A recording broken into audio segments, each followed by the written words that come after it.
2022년도 저희 교회 말씀이 있습니다.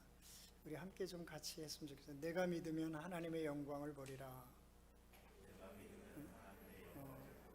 다시 한번 해볼까요? 내가 믿으면 하나님의 영광을 보리라. 아멘. 사실 이 어려운 때 하나님께서 우리들을 부르셔서 또 하나님의 사람으로 또 하나님의 종들로 잘 훈련받게 하신 것 참 감사한 일입니다. 오늘 예수 그리스도께서 12 제자를 택하시고 부르셨습니다. 이 12 제자를 선택하시고 부르신 뜻을 오늘 누가를 통해서 이렇게 말씀합니다. 예수께서 12 제자를 불러 모으사 모든 귀신을 제어하며 병을 고치는 능력과 권위를 주시고 하나님 나라를 전파하며 앓는 자를 고치게 하려고 내보내시며 라고 말씀합니다. 예수 그리스도께서 12 제자를 불러 모으셨습니다. 예수 그리스도께서 불러 모으신 사람들이 12 제자입니다. 예수님께서 부르셨습니다. 예수님께서 제자들을 부르신 것은 먼저 예수 그리스도와 함께 있게 하시려고 부르신 것입니다. 마가복음 3장 14절과 15절 말씀에 보면 이에 12를 세우셨으니 이는 자기와 함께 있게 하시고 또 보내사 전도도 하며 라고 말씀합니다. 자기와 함께 있게 하시고, 제자를 부르신 첫 번째 목적은 함께 있게 하시고자 부르신 것입니다. 안드레가 예수님의 부름을 받을 때도 주여 어디 계시오니까 물을 때 주께서 와보라, 그러니까 가서 그날 함께 거하니라. 요한복음 1장 39절 그렇게 말씀하고 있습니다. 함께 있는 것입니다. 여러분, 저와 여러분은 예수 그리스도와 함께 있는 것입니다. 함께 사는 것입니다. 이 함께 있는 은혜, 함께 사는 은혜가 있길 바랍니다. 함께 한다는 것 얼마나 좋은지 모릅니다. 이 코로나 팬데믹으로 인해서 함께하지 못하는 아픔들을 우리가 정말 매일매일 경험하고 있지 않습니까? 오늘 함께 예배할 우리의 학우들, 우리 또 교수님들, 우리 여기 직원들 함께하지 못하는 게 얼마나 가슴 아픈 일인지 모릅니다. 함께하는 은혜가 있기를 원합니다. 둘째로 예수 그리스도께서 부르신 것은 예수 그리스도께서 원하시는 일을 하게 하시려고 부르신 것입니다. 예수 그리스도께서 원하시는 일, 여기 그 원하시는 일을 위해서 부르신 거예요. 내가 하고 싶은 일이 아닙니다. 주님께서 하라고 하시는 일을 위해서 부르신 것입니다. 주님의 일을 위해서 부르신 것입니다. 저와 여러분은 주님의 일을 위해서 부르심 받은 사람입니다. 내 일을 위해서 부른 게 아니에요. 내가 하고 싶은 일, 내가 해야 하는 일을 위해서 부른 게 아니에요. 주님이 하라고 하신 내가 해야만 하는 일 위해서 부르심을 받은 것입니다. 이것이 얼마나 중요한 일인지 모릅니다. 누가복음은 그래서 9장 1절과 2절엔 세 가지 주님의 일에 대해서 말씀합니다. 첫째는 모든 귀신을 제어하며, 둘째는 병을 고치게 하시며, 셋째는 하나님 나라를 전파하며. 이 세 가지 일이 주님의 일입니다. 이를 위해서 우리가 부름을 받은 것입니다. 이것이 주님께서 제자들에게 주신 사명입니다. 이 사명을 우리는 하나님의 부르심, 즉 calling, 소명이라고 말합니다. 여러분, 소명은 나를 부르신 하나님과 주 예수 그리스도의 뜻과 말씀대로 하라고 하신 일을 하는 것이 소명입니다. 예수 그리스도께서는 12 제자들이 예수 그리스도께서 하라고 하신 일을 할 수 있도록 모든 귀신을 제어하며 병을 고치는 능력과 권위를 주셨습니다. 예수 그리스도께서는 12 제자에게 능력, 두나민, 파워를 주셨습니다. 주님께서 하라고 하신 일을 할 수 있는 능력과 힘을 주신 것입니다. 여러분, 내가 하고 싶은 일을 위한 힘이 아닙니다. 주님을 위한, 주님의 일을 위한 능력입니다. 주님의 일을 할 수 있는 능력.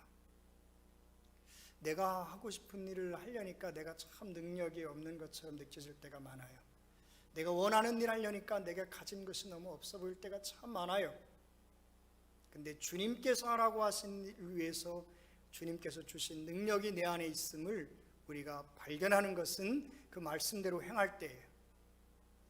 우리가 주님과 함께 병든 자를 위해 기도할 때 낫는 것을 경험하게 돼요. 그것은 우리의 학력이 아니에요. 학위가 아니에요. 우리의 인격이 아니에요.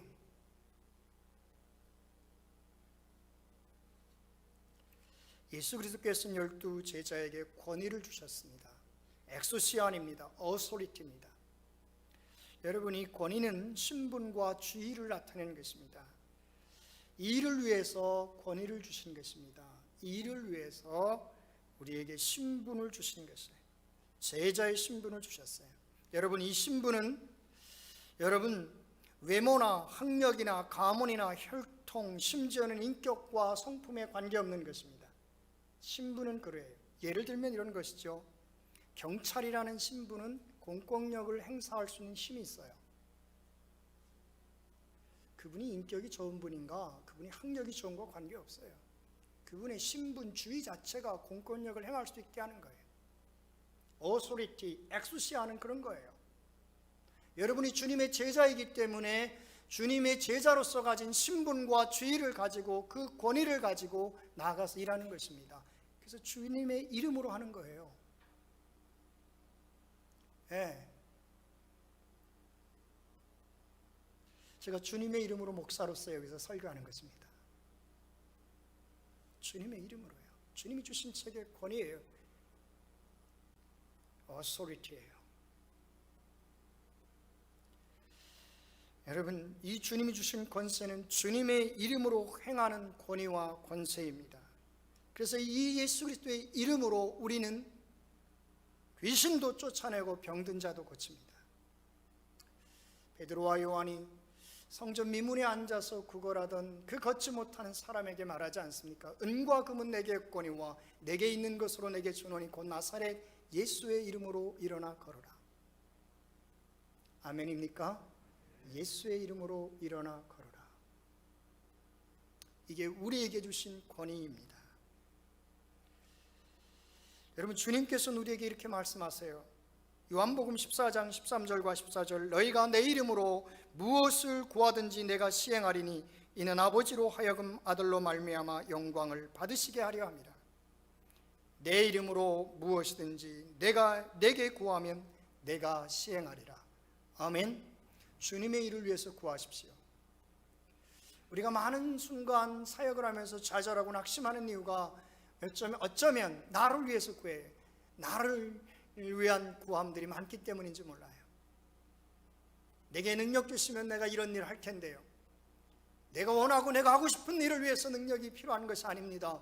주님이 하라고 하신 그 일을 위해서 주님이 주신 이름으로 주님이 주신 권위와 능력을 가지고 일할 수 있기를 바랍니다.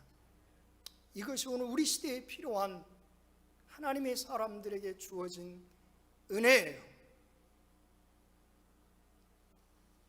사도 바울도 이 제자의 삶에 대해서 이렇게 말합니다. 골로새 3장 17절에 보니까 또 무엇을 하든지 말에나 일에나 다 주 예수 이름으로 하고 그를 힘입어 하나님 아버지께 감사하노니. 이 바울이 그렇게 했다는 거예요. 주 예수 그리스도의 이름을 힘입어 했습니다. 주 예수 그리스도의 이름으로 했습니다.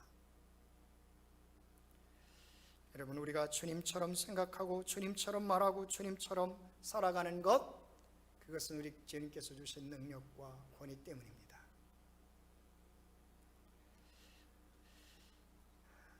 내 것을 가지려 하고 내 것을 가지고 내가 원하는 대로 쓰려고 하는 세상 속에서 우리가 사역하고 있습니다. 우리가 만나는 사람들은 자기 소유에 대해서 얼마나 집착하는지 몰라요. 어쩌면 교회도 우리 교회 내 거, 내 가족, 그래서 얼마나 매달리는지 몰라요.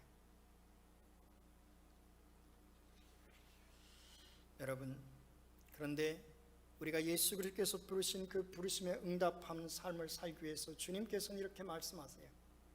주님의 제자로 살려면, 주님께서 부르신 그 부르심에 합당한 삶을 살려면 너희는 아무것도 가지지 말라. 이렇게 말씀하세요. 여러분, 이 아무것도 가지지 말라는 이 말씀의 의미 속에는 몇 가지 의미가 있을 것입니다. 내가 어떤 인격의 소유자냐 보다도 내가 얼마나 많이 가졌는가가 아니라 예수님이 부르심을 따르기 위해 내가 얼마나 많이 버렸는가를 살피며 살라는 말씀일 것입니다. 여러분, 그래서 예수님의 부르심을 받은 제자들은 한결같이 성경은 이렇게 기록하고 있습니다. 그들이 모든 것을 버리고 주를 쫓았더라고 말입니다. 마가복음 4장 18절과 20절 보면 그들이 곧 그물을 버려두고 예수를 따르니라. 여러분, 마가복음 1장 16절과 20절 말씀해 보면 곧 그물을 버려두고 따르니라. 누가복음 5장 11절 보면 그들이 배들을 육지에 대고 모든 것을 버려두고 예수를 따르니라. 연복음에 보면 배와 그 일꾼들을, 그 부춘을 버려두고 예수를 따르니라고 말씀합니다. 여러분, 예수 그리스도의 부르심에 응답하는 첫 번째 우리가 해야 되는 일이 있다면 버리는 것입니다. 떠나는 것입니다. 세리마태를 부르시는 그 주님의 모습을 통해서도 세리마태는 쇠관에 앉아서 그 일을 있는 것을 보시고 주님께서 나를 따르라고 하시니 마태 세리는 주저하지 않고 그 부르심에 응답했습니다. 예수께서 부르신 부르심에 응답하는 삶은 말씀드렸지만 내가 원하는 일을 하고자 따르는 것이 아니라 내가 해야만 하는 일을 하기 위해서, 아니 주님께서 하라고 하신 일을 위해서 우리는 따라가는 것입니다. 자, 아무것도 가지지 말라. 여러분, 왜 주님께서 가라고 하신 그 길을 가는데 아무것도 가지지 말라고 말씀하실까요? 그 복음 전도의 사명을 감당하기 위해서, 그 여행을 위해서 떠났는데 왜 아무것도 가지지 말라고 말씀하실까요? 이 아무것도 가지지 말라는 이 말씀은 첫 번째는 주님께서 모든 것을 다 책임져 주시겠다는 말씀입니다.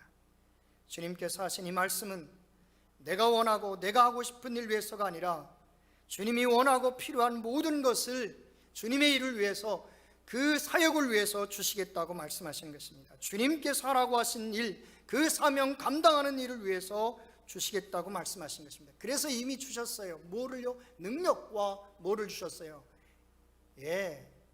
구스인 권위, 어소리티를 주셨어요. 두나민, 파워와 권위를 주셨어요. 아무것도 가지지 말라는 말씀을 하시는 주님께서는 우리 제자들에게, 우리들에게 주님의 일을 할 수 있도록 능력과 권위를 이미 주셨다는 것입니다. 아무것도 가지지 말라는 말씀에 대한 누가복음 9장 3절 말씀은 아주 구체적이고 명확합니다. 이 말씀이 주는 분명한 메시지는 우리 믿음의 크고 작음이나 믿음의 성숙 차이에 관계없이 복음을 전하는 주님의 제자로 부름을 받은 사람에게 주신 삶과 사역의 원리, 그 기준이 되는 말씀을 하고 계시는 것입니다. 아무것도 가지지 말라는 첫 번째 지팡이입니다. 영어에는 워킹 스틱이라고 했는데요, 언어에 이 지팡이라는 말은 막대기라는 말로도 쓰여지고 있습니다. 여행자를 지키고 보호하는 것이죠. 사실은 이 말씀 속에는 나 스스로 나를 지키려 하지 말고 주님을 의지하고 주님 바라보라, 그런 뜻입니다. 여러분, 우리 시편에 보면 다윗이 이런 고백을 합니다. 시편 23편, 여호와는 나의 목자시니 내게 부족함이 없으리로다. 그러면서 그가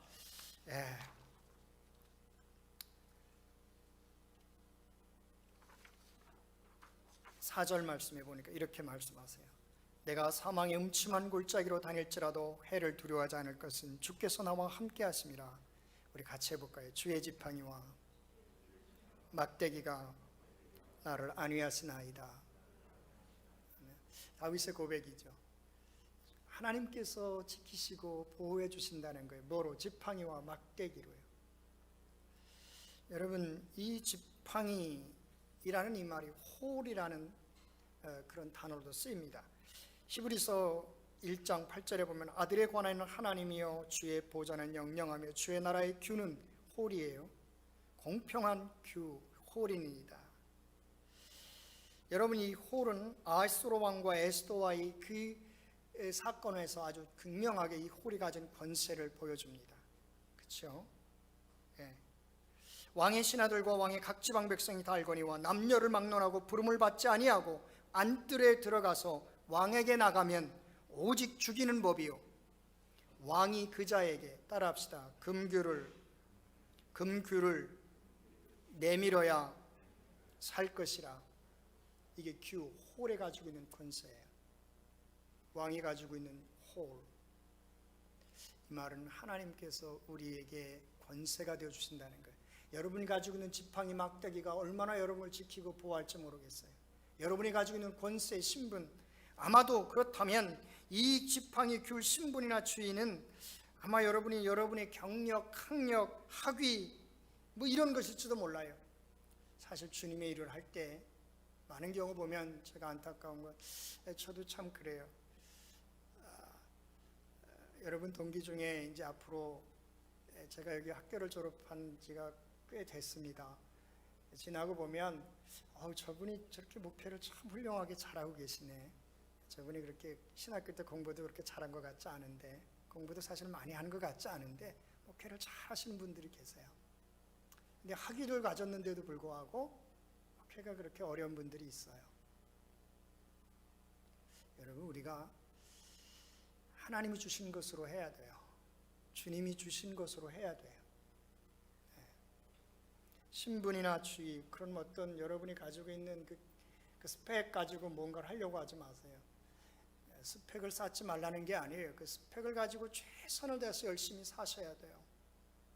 그것만으로 주님의 일을 할 수 없어요. 이제 지팡이란 말이 철장이란 말로도 쓰여집니다. 우리 계시록 2장 27절에 보면 그가 철장을 가지고 그들을 다스려 질그릇 깨뜨린 것과 같이 하리라. 나도 내 아버지께 받은 것이 그러하니라. 주님이 가지신 그 철장의 권수와 위엄으로 사역하라는 말씀입니다. 아무것도 가지지 말라는 둘째는 배낭도 가지지 말라고 하십니다. 배낭, 이 원어에도 여기 배낭이에요. 여행을 위해서 짐을 싸 수 있는 작은 가방. 근데 영어에는 이거를 웰트 해가지고 작은 지갑 뭐 이렇게 번역하기도 했어요. 여러분, 옛날 어른들은 그 개나리 보따리라 그랬는데요. 그 지금 아주 단출한 짐 싸는 걸 말해요. 요즘 배낭. 여행을 위해서 꼭 필요한 것만 넣는 가방이죠. 여러분, 노란 화살표 방향으로 걸었다. 산티아고 순례길을 걸었던 서영은이라는 작가가 쓴 책이 있습니다.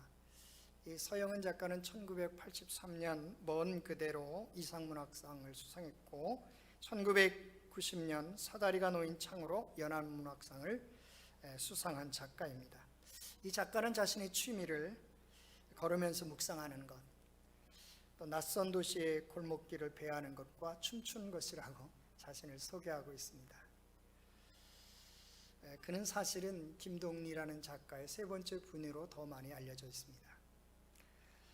그는 그 책 노란 화살표 방향으로 걸었다는 책 첫 장에 이렇게 적어 놓았습니다. 산티아고는 길이며 숲이며 낙엽이며 바람이다.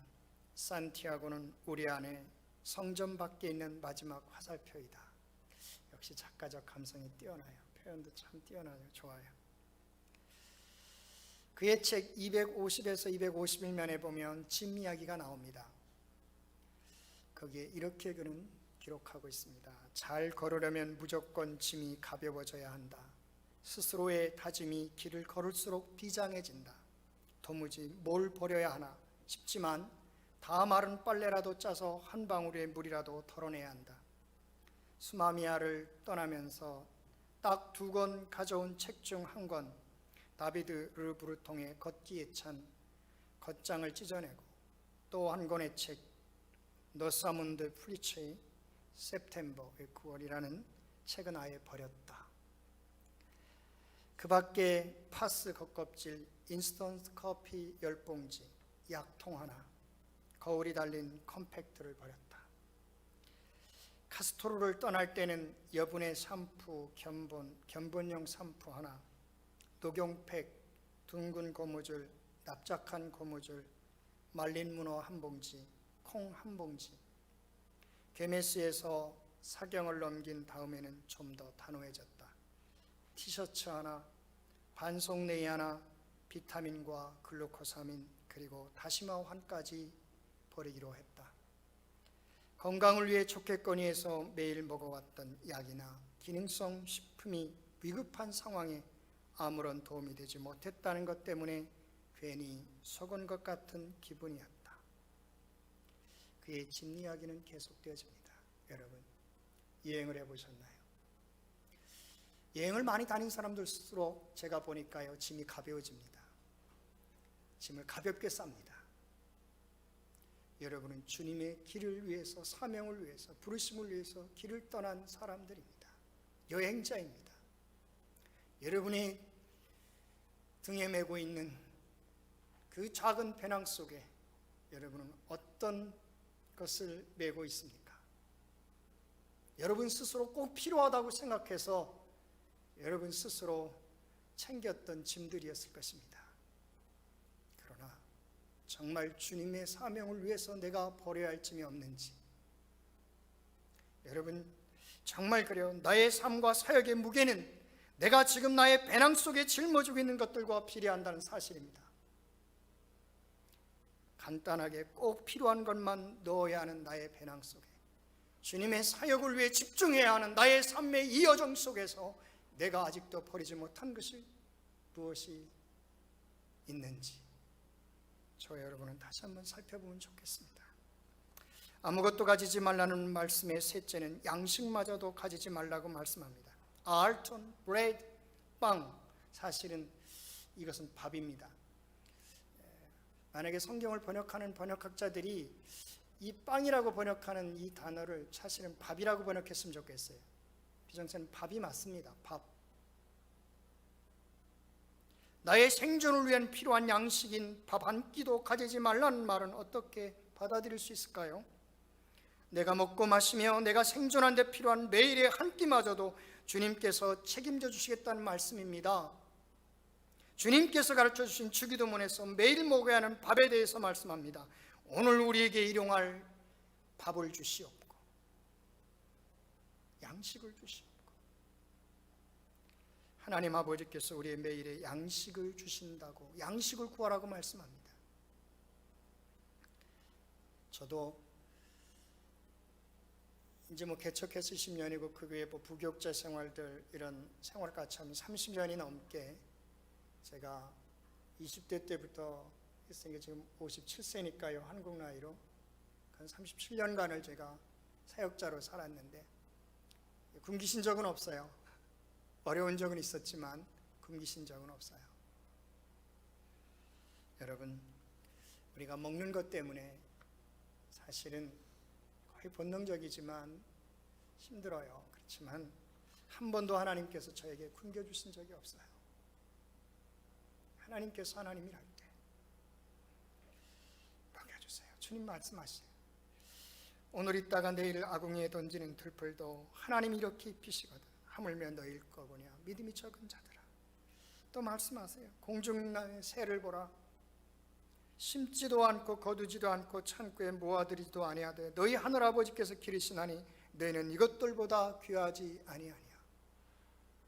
여러분, 하나님께서 매일매일의 양식을 우리에게 채워주십니다. 사실은 매일매일의 양식을 구하는 삶을 사는 것이 주님의 부르심에 응답하는 제자의 삶입니다. 사실 보니까 좀 여유가 있어지고 넉넉해지면 절박하지가 않아요. 하나님 앞에 매달리는 게 그렇게 쉽지가 않아요. 여유가 있으면 그래요. 그래서 우리 스스로 버려야 해요. 늘 하나님 앞에 절박한 삶의 선택을 해야 합니다. 하나님께서 저를 굉장히 부유하게 풍요하게 살게 하세요. 참 죄송해요. 여러분, 여행을 위해서 배낭이나 두벌 옷이나 신화 지팡이를 가지지 말라. 일꾼이 자기 먹을 것 받는 것이 마땅합니다고 말씀하십니다. 마땅하다 이 말은 내 일꾼이니까 내가 먹여줄 거야. 주님 이렇게 말씀하시는 것입니다. 내가 먹여줄게. 먹는 거 걱정하지 마. 하나님의 일꾼에게 하나님께서 먹을 것 주시는 것 당연합니다. 그래서 신명기 25장 4절에 보면 곡식 떠는 소에게 망을 씌우지 말지니라 말씀하셨고, 바울은 이것에 대해서 믿음의 아들 디모데에게 이렇게 말씀합니다. 디모데전서 5장 18절입니다. 성경에 일렀으되 곡식을 밟아 떠는 소의 입에 망을 씌우지 말라고 하였고, 또 일꾼이 그 싹을 받는 것이 마땅하다였느니라. 마땅하게 여러분들이 성도들을 통해서, 교회를 통해서 하나님이 주시는 것을 받아 먹고 누릴 권리가 있음을 말씀합니다. 이 매일의 필요가 채워지는 삶의 방식에는 분명 저와 여러분의 삶의 태도가 반영되어 주어진다는 사실을 우리는 부정해서는 안 됩니다. 이 말이 무슨 뜻이냐면, 여러분, 매일의 양식을 구하는 삶은 매일매일 성실하셔야 합니다. 매일매일 열정을 가지고 사셔야 합니다. 겸손하셔야 합니다. 최선을 다하는 삶을 사셔야 합니다. 매일매일의 필요를 나의 이러한 것을 통해서 채우신 은혜를 누리시기를 바랍니다. 여러분, 매일매일 하나님께 그냥 기도만 하고 가만히 있으면 채워주신다는 뜻이 아니에요. 나의 삶의 현장에서 내가 열정적으로 최선을 다하고 성실하게 살도록 은혜 베푸시는 그 하나님의 은혜 속에서, 성도가 없어도 기도하고, 성도가 없어도 전도하고, 성도가 없어도 내가 교회 나가서 있을 때 하나님께서 채워주시는 거예요. 그 자리에 머물러서 내 일을 하십시오. 주님의 일을 하십시오. 먹기 위해 일하지 말고 주님의 일을 하기 위해서 먹을 것을 구하시기 바랍니다. 사명을 위해서 먹고 마시는 삶을 살기 바랍니다. 아무것도 가지지 말라는 말씀의 넷째는 돈도 가지지 말라고 말씀합니다. 여러분, 돈은 내가 원하고 내가 하고 싶은 것을 할 수 있게 만드는 힘이 있습니다. 그래서 돈은 내 삶의 주인 노릇합니다. 이 돈의 힘과 위력에 대해 주님께서도 인정하셨습니다. 돈은 단지 돈이 아닙니다. 마태복음 6장 24절에 보니까 한 사람이 두 주인을 섬기지 못할 것이니 혹은 이를 미워하고 저를 사랑하거나 혹은 이를 중히 여기고 저를 경히 여김이라.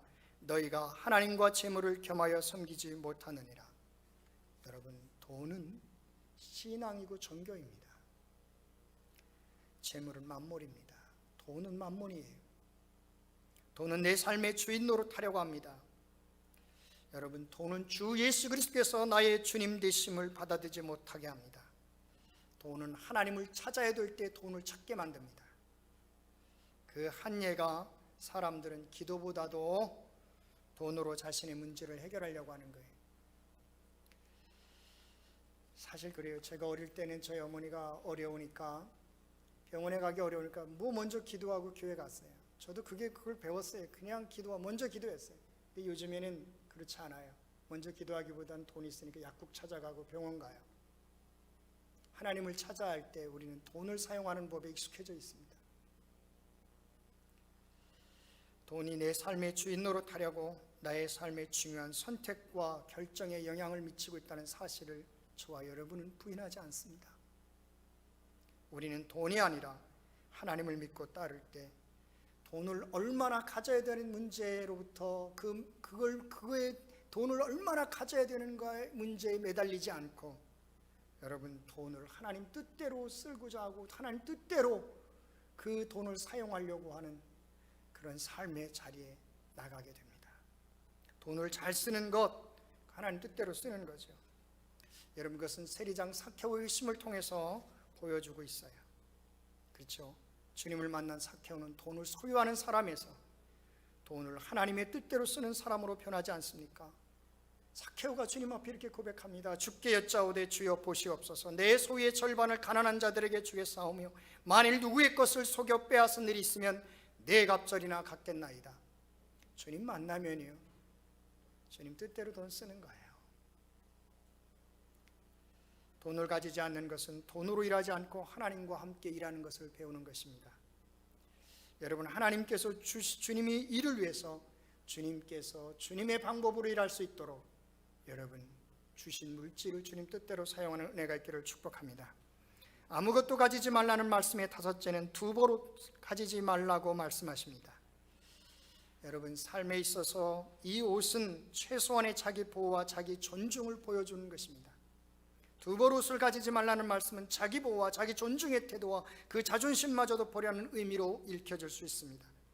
주님의 일은 내 자존심과 내 자기 존중의 태도로 감당하기 쉽지 않습니다. 조금 이제 여러분이 현장 목회를 하면 이걸 많이 경험하게 될 거예요. 나를 존중해서는요, 내 자존심을 세우면 주님의 일을 할 수 없습니다.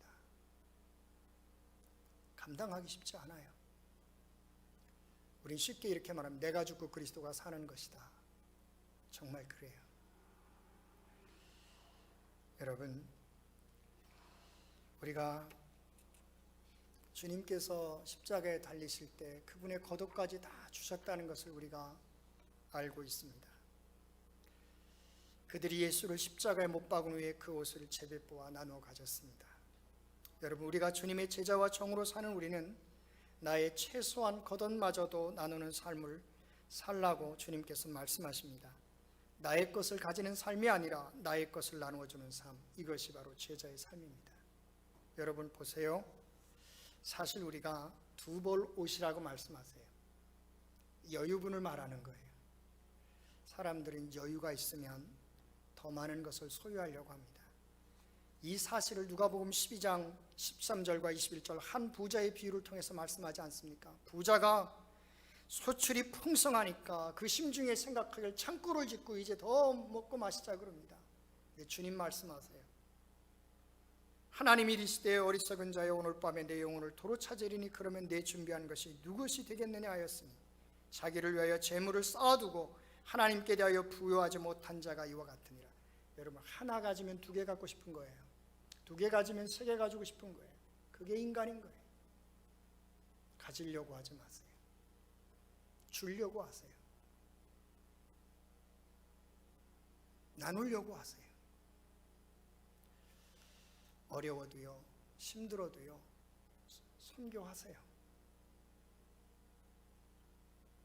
어려운 하구에게 여러분 10권이라도 한 장 사서 나눠줄 수 있는 그런 삶을 사세요. 그렇게 사셔야 해요. 하나님이 10배, 20배, 10,000배로 채워주세요. 정말 그래요. 하나님 채워주세요. 하나님 다 보고 계세요. 다 알고 계세요. 이런 얘기하면 한이 없어요. 여러분, 어느 집에 들어가든지 거기서 머물다 떠나라. 오늘 4절 5절 말씀, 이것은 뭐예요? 하나님이 예배해 놓으셨다는 거예요. 아무것도 안 가져도 우리를 영접할 사람들 예배해 놓으셨다는 거예요. 머물 수 있는 집이 예배됐다는 거예요. 사실 먼지를 털어버리라는 이 말은 유대인들의 풍습과 관계되어 있죠. 이방인 땅에 갔다가 들어올 때 먼지를 털었어요. 뭐예요?